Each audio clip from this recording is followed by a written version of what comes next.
ഊണ് കഴിക്കായിരുന്നു അപ്പോൾ ഒരു ഫോൺ. Excuse me. ചേച്ചി, ഞാനുള്ള കാര്യം തുറന്നു പറയും.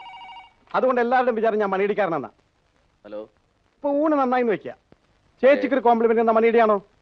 ഊണ് മോശമായി വെക്കുക, മോശമായി എന്ന് പറഞ്ഞാൽ ഇഷ്ടമാവോ? ഇല്ലല്ലോ. അപ്പോഴും സന്തോഷത്തിന് എന്തെങ്കിലും ഒന്ന് പറയാ, കൊള്ളാന്ന്. നമുക്കെന്താ നഷ്ടമെന്നേ? ഇതങ്ങനെ സന്തോഷത്തിന് പറഞ്ഞതാണോ? അയ്യോ, എന്റെ പൊന്നു ചേച്ചി, സത്യമായിട്ടല്ല, അമ്മയാണ് സത്യം. എന്നിട്ട് എന്തുകൊണ്ട് നിങ്ങൾ പോലീസിൽ അറിയിച്ചില്ല? ആരായാലും എന്താ?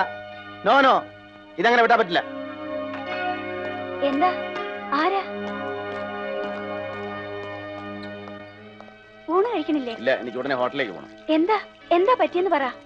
അവിടെ ഏതൊരു തെണ്ടി എന്നെ സ്റ്റാഫിനെ അടിച്ചു. എന്നിട്ട് അതെന്തായെന്ന് അറിയാനാ പോണേ. ഞാനും വരാം സാർ. ആരും വരണ്ട, താൻ ഊണ് വെച്ചിട്ട് തന്നെ ബാങ്കിലേക്ക് പോകും.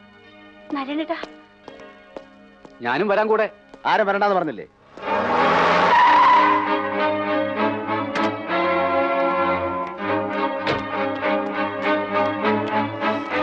എന്തായത്? ഒരു ഗസ്റ്റ് എന്നെ അടിച്ചു സാർ. എന്റെ ഷർട്ടെ കുത്തിപ്പിടിച്ചു. ഇത് കണ്ടോ? എന്തിനടിച്ചത്? അവർ രണ്ടുപേരുണ്ടായിരുന്നു, കൂടെ ഒരു പെണ്ണുണ്ട്. അത് ഫാമിലി എല്ലാം തോന്നിയപ്പോ ഞാൻ പറഞ്ഞു ഇത് ഇവിടെ പറ്റില്ല, ഞാൻ മാനേജറെ അടുത്ത് കംപ്ലൈന്റ് ചെയ്യുന്നു. അപ്പൊ അവരെന്നെ അടിച്ചു സാർ. സാർ, അവർ നല്ല വെള്ളത്തിലായിരുന്നു. റൂം നമ്പർ എത്രയാ? 120. സാർ, ഇതൊരു പ്രശ്നമാക്കണ്ട, വലിയ പാർട്ടികളാണ്. നോ, സാധ്യമല്ല. അറിഞ്ഞുകൊണ്ട് ഇതൊരു വ്യഭിചാരശാലയാക്കാൻ ഞാൻ സമ്മതിക്കില്ല. അതിലും പ്രധാനം, എന്റെ ഒരു സ്റ്റാഫിനെ അടിച്ചിട്ട് അവരിവിടെ ആണുങ്ങളെ പോലെ താമസിക്കാന്ന് വെച്ചാൽ പിന്നെ നമ്മളൊക്കെ എന്തിനാണോ ഈ മീശ വെച്ച് നടക്കുന്നത്? സാർ, ഞാൻ പോയി പറയാം സാർ.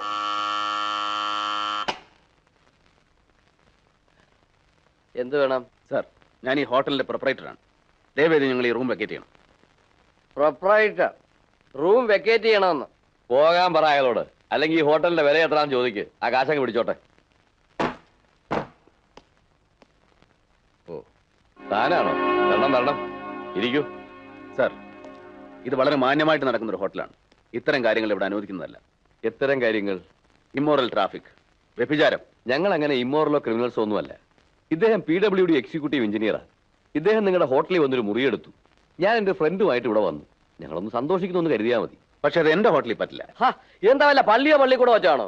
കാശ് കൊടുത്ത് റൂം എടുത്താൽ ഞങ്ങളുടെ ഇഷ്ടം പോലെ ചെയ്യും. ഒഴിയണ ഇറങ്ങണം എന്നൊക്കെ പറഞ്ഞ് വന്നാലേ റൂംബായി അല്ല, താനല്ല, തന്റെ തന്ത വന്ന് അടിക്കും. അടിക്കുമല്ലടാ.